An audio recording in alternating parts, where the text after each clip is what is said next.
देखा फोटो डाला तारे सारा वाइफ हस्बैंड। हाँ तो का कहल जाता रहो बोला।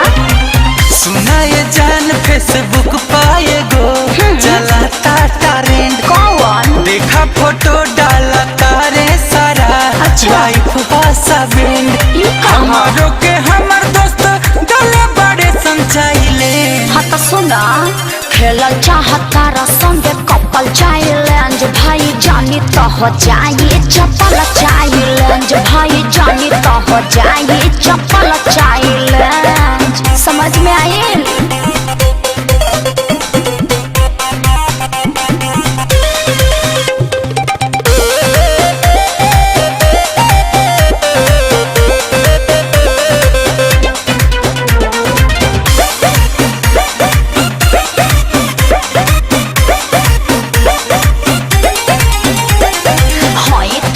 भरो अभी भइल नइखे शादी साथे का फोटो डाले के ना बाटे आजादी। हाँ ना एही से तनी शांत रह ढेर न भवना में बह ना तो भाई जान जाई ना तो दोनों क्या मुआ दे। डेरवावा तारे की मजाक करत रे। तोहरा भाई के कदम हम ब्लॉक रे। अच्छा प्रोफाइल फेसबुक के राखब लॉक रे। अच्छा अच्छा हमके भी देखावे के जल्दी से बाटे अपन रेंज।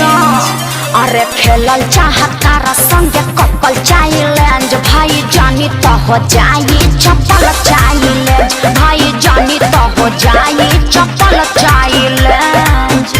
गलतियों से देख ली तो खैर नहीं खे चपल चैलेंज।